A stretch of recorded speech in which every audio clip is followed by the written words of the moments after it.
be the spokesperson for India, that is Bharat. अब US Iran war जो है अपने 5वें हफ्ते में एंटर कर चुकी है, लेकिन डोनाल्ड ट्रंप अब हफ्तों को छोड़ के नहीं, सिर्फ एक बड़े दिन की बात कर रहे हैं, that it is a big day in Iran. और इसको कहते हुए उन्होंने अपने ट्रूथ सोशल पे एक पोस्ट भी किया। अब डोनाल्ड ट्रंप का मुझे समझ में नहीं आता, इतने मूड स्विंग्स होते हैं, शायद जो न्यूज़ रिपोर्टर्स हैं वो भी नहीं समझ पाते होंगे क्या छापें क्या नहीं छापें, कितना छापें, और फिर आपके लिए भी बर्डन बन जाता है, हमारे लिए भी, लेकिन हाँ मज़ा काफ़ी आता है। तो welcome to UPSC news by academy, मेरा नाम है Yuvraj Singh Shekhawat. Hello future leaders. अब जिस तरीके से आप ये आर्टिकल देख सकते हैं जहां पे अब लाइव अपडेट्स में ये कहा जा रहा है कि डोनाल्ड ट्रंप ने ये कहा है कि there is a big day in Iran, many long sought after targets have been taken out and destroyed by our great military, the finest as most lethal in the world, God bless you all, President Donald J Trump. अब हालांकि इनको शुक्रिया अदा करना पड़ेगा कि इन्होंने इस बार ये नहीं लिखा कि thank you for the attention on this matter.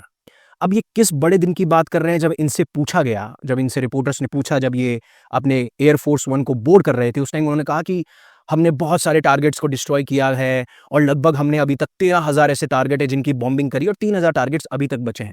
लेकिन बिग डे का मतलब क्या है? मतलब इसके बारे में ना तो रिपोर्टर्स ने पूछा और ना इन्होंने बताया कि क्या बिग डे के बारे में बात कर रहे हैं। और बिग डे शायद इनके लिए जरूर रहा होगा। क्यों? क्योंकि अब जिस तरीके से पूरे वर्ल्ड के अंदर आप देखेंगे पिछले 4 सालों में हमने इतना राइज नहीं देखा है जिस तरीके से ऑयल के दाम बढ़ते जा रहे हैं।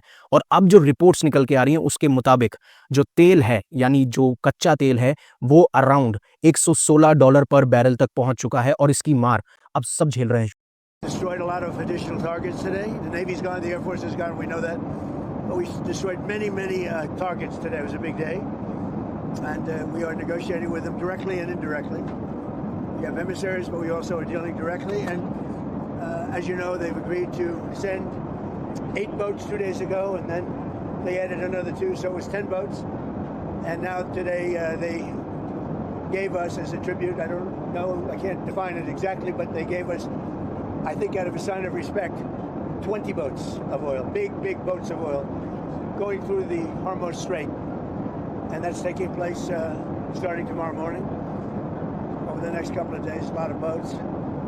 And I would only say that we're doing extremely well in that negotiation, but you never know with Iran because we negotiate with them and then we always have to blow them up. अब एक तरफ ये बोलते हैं negotiations बहुत अच्छी चल रही हैं, यहां तक इन्होंने ये भी कह दिया है कि जो डोनाल्ड ट्रंप ने 15 पॉइंट का एग्रीमेंट भेजा था उसमें से काफी सारे पॉइंट जो है उस पे ईरान की सहमति है, यानी ईरान मान चुका है। अब हालांकि ये बार बार ऐसे क्लेम करते हैं, लेकिन ईरान ने ऐसा कोई भी ऑफिशियल स्टेटमेंट अभी तक नहीं दिया। लेकिन नेगोशिएशन अच्छे चल रहे हैं, लेकिन ईरान है, विल ब्लो देम अप। अब यही तो बात है ना, कुछ समझ नहीं आता। और एक चीज आपने नोटिस करी कि जब जब ईरान ये अलाउ करता है कि पाकिस्तानी फ्लैग टैंकर्स को हम स्ट्रेट ऑफ हॉर्मुज से अलाउ कर रहे हैं, जहां पे उन्होंने पहले बोला था कि 8 टैंकर्स जो हैं वो उन्होंने अलाउ कर दिए हैं, 2 टैंकर्स और अलाउ कर रहे हैं, क्योंकि उन्होंने कहा प्लीज आप एक्सेप्ट कर लीजिए इस चीज को, जिस तरीके से नेगोशिएशन चल रही है हमें रिस्पेक्ट दिखाने की कोशिश है। और अब ये कह रहे हैं कि लगभग 20 टैंकर्स आ रहे हैं। और तभी हो रहा है जब ईरान ने साफ साफ ये कह दिया था कि अब हम हर दिन अराउंड 2 पाकिस्तानी फ्लैग टैंकर्स या फिर ऐसे टैंकर्स जो पाकिस्तान की तरफ जा रहे हैं उनको अलाउ करेंगे। और आने वाले 8-10 दिनों में हम ऐसा ही करते हुए नजर आएंगे। अब उसका भी टोटल देखेंगे तो आप देखेंगे 20 डेज है। तो अब ये टैंकर सही में पाकिस्तान के पास जा रहे हैं, पाकिस्तान से यूएस के पास में आ रहे हैं, इसका कोई मतलब ऐसा रिपोर्ट नहीं है, ना ऐसा कोई डेटा निकल के आता है। और जहां तक इन्होंने 8 टैंकर्स की बात करी थी, मैंने आपको ब्लूमबर्ग का एक डेटा भी दिखाया था, आप सबको याद होगा, जिसमें साफ साफ मेंशन किया गया था कि अगर आप ट्रैक कर रहे हो ना टैंकर्स को, तो ऐसी कोई भी रिपोर्ट नहीं है, ऐसा कोई भी डेटा नहीं है कि 8 ऐसे tankers, Pakistani flag tankers straight of Hormuz से पास हुए। तो अब ट्रैकिंग डेटा कुछ और बोल रहा है, ये कुछ और बोलते हैं, पाकिस्तान को कुछ और भेजा जा रहा है, कुछ समझ में बिल्कुल आता नहीं है। लेकिन हाँ, कोइंसिडेंस जरूर दिखता है कि जब जब पाकिस्तान फ्लैग टैंकर्स को अलाउ किया जाता है तब तब ये कहते हैं कि पहले 10 अब 20, और यही चीज ज्यादा कंफर्म हमें देखने को मिलती है। लेकिन जहां पे ये कह रहे थे ना बहुत बड़ा दिन है, बहुत बड़ा दिन है, और you know what and what not, but Trump ने ये कहा कि मुझे गिफ्ट मिला है, और इसी गिफ्ट के बारे में बात की। बोला कि आपको कौन अलाउ कर रहा है इन टैंकर्स के लिए? तो इन्होंने जो ईरान के पार्लियामेंट के स्पीकर हैं मोहम्मद बागेर गलीबफ, उनका नाम ले दिया।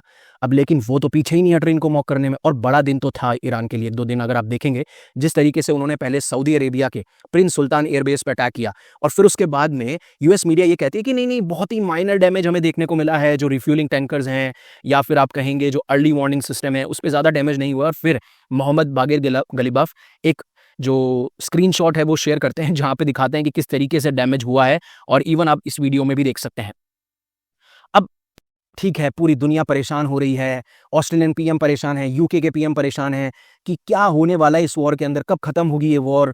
और सबसे खास बात, चलो किसी ने एक जने ने तो ये पूछा ऑस्ट्रेलियन पीएम ने कि ट्रम्प प्लीज आप क्लेरिफाई करो कि आपके ईरान वॉर के ऑब्जेक्टिव्स क्या हैं, क्योंकि दिक्कत ये हो रही है ना कि जिस तरीके से ऑयल प्राइसेस बढ़ रहे हैं। अब हालांकि ऑस्ट्रेलियन पीएम ने कदम लिया है कि जो भी फ्यूल पे टैक्सेस लगते हैं उनको आधा कर दिया है, जिससे जो वहाँ के लोग हैं उनकी जेबों पे इतना असर ना हो।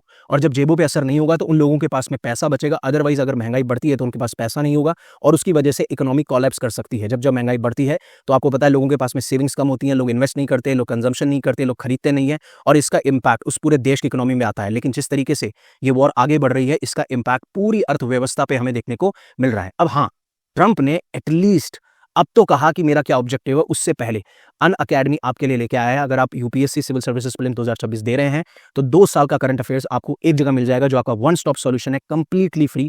आपको बस इस क्यूआर कोड को स्कैन करना है, दैट्स इट, और कुछ भी नहीं। अब जब ईरान के बारे में इनसे पूछा गया कि आपका क्या ऑब्जेक्टिव है, तो ये बोलते हैं कि मेरा इंटरेस्ट तो पूरा का पूरा ईरान के ऑयल के ऊपर है। और अब धीरे धीरे जैसे टेंशन्स बढ़ रही हैं कि क्या यूएस खार्ग आइलैंड को कैप्चर करेगा, और उसके पीछे अगर ये मोटिव है कि ये ईरान के ऑयल की तरफ अपना इशारा कर रहे हैं, तो साफ साफ अब नजर आता है कि हाँ, इंटेंशन जो है डोनाल्ड ट्रंप का वो तो यही है कि हम ऑयल खरीद लें। The amazing thing is we don't need the Hormuz Strait. We don't need it. We don't need it at all. We have so much oil. Our country is not affected by this. We have twice the amount of oil as Saudi Arabia or Russia, and soon it'll be 3 times the amount. अब इस video को देख के तो ये नजर आता है चल झूठे, इस तरीके की सारी चीजें निकल के आती हैं। बट बात ये है ना कि डोनाल्ड ट्रंप का और खार्ग का रिश्ता बहुत पुराना है। ऐसा लगता है कि इनकी नज़र हमेशा से खार्ग आइलैंड पे पहले से रही हुई है। इवन 1998 में क्या हुआ था, जब जो गार्जियन है उनके जब रिपोर्टर से ये बात कर रहे थे तो ये कहते हैं मैं तो खार्ग आइलैंड पे डायरेक्ट एक्शन ले लेता, जाके उसे कैप्चर कर लेता। ईरान कभी इराक को नहीं हरा पाया जब ईरान इराक वॉर हुई थी 1980s के टाइम पे, तो ये बहुत आसान है और मैं इसको हैंडल भी कर सकता हूँ। और जब इसी के बारे में, जब ये वॉर शुरू हुई और इसी चीज़ के बारे में पूछा गया कि 1988 में तो आपने ये चीज़ कही थी ना कि आप खार्ग आइलैंड को कैप्चर कर लेंगे एंड वॉट नॉट, तो उस टाइम ये बोलते हैं कि अभी मेरी प्रायोरिटी नहीं है, मैं अपना डिसीजंस कभी भी ले सकता हूँ, कभी भी चेंज कर सकता हूँ। देखिए ये चीज़ तो आप सबको पता है, लेकिन अब किस तरीके से ये सोच रखते हैं वो तो ये जाने। और अब ट्रम्प जो है बार बार ये बोलते हैं कि मैंने तो देखिए खार्ग आइलैंड पे पहले भी अटैक किया, उनकी जो मिलिट्री साइट्स थी उनको मैंने टारगेट किया, लेकिन हाँ मैंने ऑयल इंफ्रास्ट्रक्चर को टच नहीं किया। अब देखिए ऑयल इंफ्रास्ट्रक्चर को पहली बात तो आप टच कर नहीं सकते थे, करते तो अभी जो स्टेट ऑफ हॉर्मूज क्राइसिस आपको देखने को मिल रहा है, उसके बाद में अगर आप खार्ग आइलैंड को भी अटैक कर देते या उनकी ऑयल इंफ्रास्ट्रक्चर को डिस्ट्रॉय कर देते तो ऑयल के दाम कहाँ तक पहुंच जाते, ना तो आप इमेजिन कर सकते थे और ना ही हम इमेजिन कर सकते थे। लेकिन अब ये फाइनेंशियल टाइम्स को क्या बोल रहे हैं, ऑप्शन बहुत से, मे बी मैं ले भी लूँ, मे बी मैं ना भी लूँ, और मतलब क्या ही बोलूं, मतलब इस तरीके से ऐसा मेरे को लगता है कि ट्रंप और खार्ग आइलैंड का ऐसा रिश्ता है कि ये खार्ग आइलैंड को अपनी क्रश मानते हैं, कि एक्सेप्ट नहीं करते कि मुझे चाहिए या मुझे नहीं चाहिए, मैं ज़बरदस्ती करूं या नहीं करूं, मैं कैसे करूं, मैं कैसे लूं। इस तरीके का रिश्ता हमें देखने को मिलता है। और इसके बारे में ही इन्होंने बोला भी कि to be honest with you, अगर मैं आपके साथ में बहुत ज़्यादा ईमानदारी से बात करूं, मेरी फेवरेट थिंग ये है to take the oil in Iran. But कुछ लोग, कुछ स्टूपिड लोग यूएस के अंदर हैं कि आप ऐसा क्यों कर रहे हो, they are stupid people, they don't know about it. हमारे पास में बहुत सारे ऑप्शंस हैं और हो सकता है कि हम खार्ग आइलैंड को भी कैप्चर करें और वहाँ पे हमें जाना पड़े। और जब इनसे ईरानियन डिफेंस के बारे में पूछा गया तो उन्होंने बोला कि उनके पास तो कोई डिफेंस है ही नहीं, हम उसको आसानी से टेक ओवर कर सकते हैं, ऐसी कोई बहुत बड़ी बात नहीं है। लेकिन अब क्या बताऊं कि सिर्फ डोनाल्ड ट्रंप अकेले नहीं हैं जो ऐसे स्टेटमेंट देते हैं, बहुत fancy lines, fancy terms use करते हैं। ईरान ने तो साफ साफ ये कह दिया कि अगर आपके जो ट्रूप्स हैं वो अगर ग्राउंड इन्वेजन का प्लान बनाते हैं तो हम उनको आग लगा देंगे, they would be set on fire और वेलकम टू हेल। मतलब आएंगे वो एकदम जिंदा लाश, जिंदा इंसान की तरह, बट जाएंगे एकदम कॉफिन के अंदर। इस तरीके की सारी चीजें उन्होंने कही हैं। अब बात ये ना, खार्ग आइलैंड को आपको समझना पड़ेगा, बट उससे पहले ईरान का जो इंफॉर्मेशन वॉरफेयर है, आई मस्ट से कि चाहे इंडिया हो या फिर पाकिस्तान हो या फिर कोई भी हो, अगर किन्हें सीखना है कि इंफॉर्मेशन वॉरफेयर क्या है तो have a look at this video. ऐसे काफ़ी सारे वीडियोस हर दिन रिलीज किए जा रहे हैं ईरान के द्वारा, जहाँ पे ब्रूटली मॉक किया जा रहा है, और ये तो बहुत ही ज़्यादा शानदार है। मतलब बीजीएम आप सुनेंगे तो आपको मजा आ जाएगा। Have a look at this and then उसके बाद में हम खार्ग आइलैंड पे पूरा एनालिसिस करते हैं।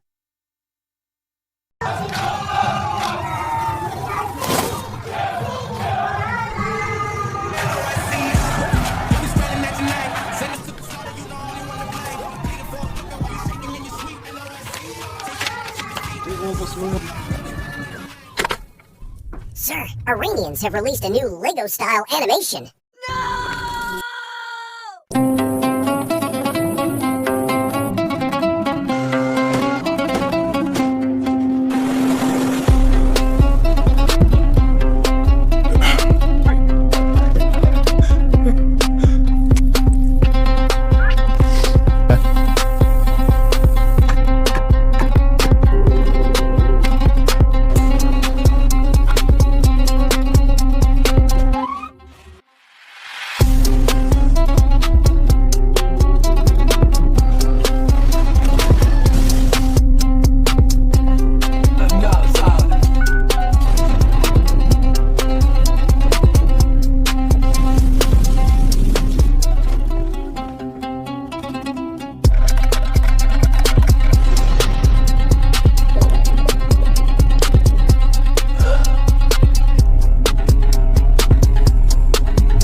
खार्ग आइलैंड इतना इंपॉर्टेंट क्यों है? देखिए, अगर आप ईरान के मेनलैंड से देखेंगे तो खार्ग आइलैंड लगभग 20 माइल्स या फिर आप कह सकते हो 25 से 30 किलोमीटर दूर है।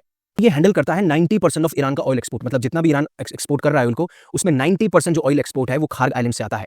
और अगर 2024 की सिर्फ मैं बात करूं तो ईरान ने लगभग $78 बिलियन सिर्फ यहां से तेल बेच के कमाया है। तो जो ज्यादा पैसा आ रहा है ईरान के पास में, जो उनकी इकोनॉमी को कोलैप्स होने से बचाता है, उसमें बहुत important role Kharg island role play करता है। और सिर्फ खार्ग आइलैंड इसीलिए इंपॉर्टेंट नहीं है, ये गवर्नमेंट को फंड करता है, ईरान की मिलिट्री को सपोर्ट करता है, चाहे से ड्रोन में हो या मिसाइल्स में हो। तो अगर यूएस खार्ग आइलैंड को कैप्चर कर लेता है तो ये ईरान की इकोनॉमी को बहुत ज्यादा सीरियसली डैमेज कर सकता है। और फिर उसके बाद में एक्सपर्ट्स ये कहते हैं कि यूएस का सिर्फ एक इंटेंशन है, खार्ग आइलैंड को कैप्चर करके ये उसके एवज में, उसके एक्सचेंज में जो स्ट्रेट ऑफ हॉर्मुज क्राइसिस हमें देखने को मिल रहा है उसको रीओपन कर पाए, जिससे कि ग्लोबल एनर्जी मार्केट को स्टेबल किया जा सके।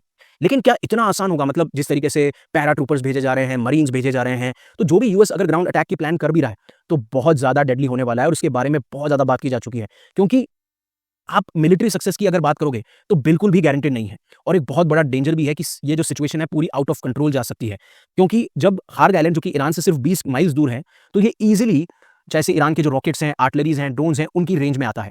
और जब पर्शियन गल्फ में, मतलब it is located deep with in the Persian gulf, जिसका मतलब है यूएस फोर्सेस को एटलीस्ट एक दिन लगेगा, जो कि ईरान को इतना टाइम दे देगा कि वो अपने डिफेंसेस को तैयार कर सकता है, आसपास के जो भी वाटर्स हैं उसमें माइंस तैनात कर सकता है। और अगर मान लीजिए यूएस खार्ग आइलैंड को कैप्चर भी कर पाए तो उसको कंट्रोल करना बहुत डिफिकल्ट है। तो एट द एंड बात यही है कि ये सिचुएशन बहुत ज्यादा डिजास्टरस हो सकती है और ईरान इसके लिए काफी टाइम से तैयार करता हुआ आया है। लैंड माइंस बिछा रखी हैं आसपास की जो भी जमीन है, या फिर जहां पे यूएस जो ट्रूप्स हैं अगर कोशिश करेंगे कि वो शोर लाइन यानी जो तट है उसके ऊपर अगर वो लैंड करने की कोशिश करते हैं तो वहां पे माइंस बिछा देंगे। काफी सारे और सोल्जर्स भेजे जा सकते हैं, शोल्डर फायर्ड मिसाइल्स तैयार की जा रही हैं। और इवन ईरान के पार्लियामेंट के स्पीकर जो थे मोहम्मद बागेर, उन्होंने तो ये वार्निंग दे दी थी कि अगर ईरानियन आइलैंड को टेक ओवर करने की कोशिश की गई तो पूरे आसपास के जितने भी रीजन के इंपॉर्टेंट इंफ्रास्ट्रक्चर है हम उनको कंप्लीटली डिस्ट्रॉय कर देंगे।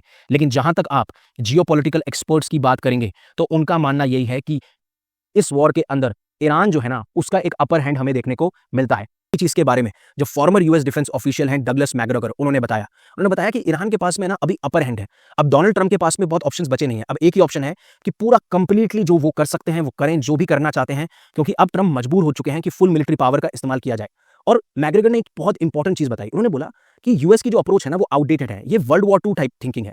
वहीं पे आप ईरान को देखोगे तो वो एक मॉडर्न वॉरफेयर लड़ रहा है, जहां पे मिसाइल्स, ड्रोन्स, सर्विलियंस इसका इस्तेमाल किया जा रहा है। मतलब सिंपल है, यूएस ओल्ड स्टाइल वॉर लड़ रहा है, ईरान एक नया स्टाइल वॉर लड़ रहा है। और जहां तक कहा कि अगर मान लीजिए ईरान के ऊपर इन्हें ग्राउंड इन्वेजन करवाना भी है तो पहले उससे पहले मैसिव एयर अटैक करवाना होगा, जिससे आप न्यूट्रलाइज कर सको। बट आपने जापान के केस में भी, मतलब जब वर्ल्ड वॉर 2 चल रही थी तो जापान के केस में भी आपने नॉर्मल बॉम्बिंग से नहीं जीती थी ये वॉर, आपने वहां पे एटॉमिक बॉम्ब गिराए थे। तो जो खार्ग आइलैंड का प्लान है वो बहुत रिस्की है, मतलब इसको सीज करना ही ऑलमोस्ट सुसाइड है और ईरान इजी डिस्टेंस पे होते हुए भी न्यूट्रलाइज कर सकता है यूएस की फोर्सेस को। तो ये जो कहा जाता है कि ईरान को पूरी तरीके से डिमोलिश कर दिया है, ईरान पूरी तरीके से खत्म हो चुका है, ये रियलिटी चेक नहीं है। रियलिटी चेक इतना है कि आप उनके लीडर्स को हटाएंगे, नए लीडर्स आ जाएंगे। और एक्चुअली में इन्होंने ये क्लेम किया कि इजराइल की वजह से ये वॉर जो है एस्केलेट हुआ और पाकिस्तान जो है इस केस में जो मीडिएटर बनने की कोशिश कर रहा है वो तो बिल्कुल भी लायक नहीं है। और सिर्फ यहां तक की बात नहीं है, सिर्फ ये अकेले नहीं है, मतलब बहुत सारे ऐसे लोग हैं, मतलब इवन MI6 के जो फॉर्मर चीफ रह चुके हैं एलेक्स यंगर, उनके अकॉर्डिंग भी ईरान के पास में अभी अपर हैंड है जहां तक इस वॉर की बात की जा रही है। और यूएस के बारे में ये कहते हैं कि यूएस तो काफी पहले ही ये इनिशिएटिव हार चुका था, है ना। यहाँ पे एक चीज आपको समझनी पड़ेगी, ईरान की एक स्ट्रेटेजी है जिसमें ईरान जो है हॉरिजॉन्टली एस्केलेट कर रहा है, मतलब उनकी रेंज में जो है वो उसको फायर कर रहे हैं, जैसे आपके मिडिल ईस्ट के बेसिस हों, एनर्जी इंफ्रास्ट्रक्चर्स हों, या बेसिस पे एयरफोर्स को अटैक करना हो या एसेट्स को अटैक करना हो। और अब तो जिस तरीके से वो ये बोल रहे हैं कि अगर मान लीजिए यूएस और इजरायली ऑफिशियल्स अगर अपने घरों में बैठे हैं तो वो भी टारगेट बनेंगे, होटल्स के अंदर अगर यूएस के क्या नाम है ट्रूप्स बैठे हैं या फिर उनके सोल्जर्स बैठे हैं तो उनको भी टारगेट किया जाएगा। तो ये सारा का सारा जो खेल है ना बहुत ही स्मार्टली ईरान के द्वारा खेला जा रहा है। अब आपका क्या ओपिनियन है इसको लेके, प्लीज आप कमेंट सेक्शन में जरूर बताइएगा, एंड आपको कैसा लगा वो भी आप जरूर बताइएगा। Thank you very much for giving me your precious asset, that is your time. Stay safe, stay happy, take care. जय हिंद, जय Bharat, and always remember one thing, live in such a way that universe will be proud of you.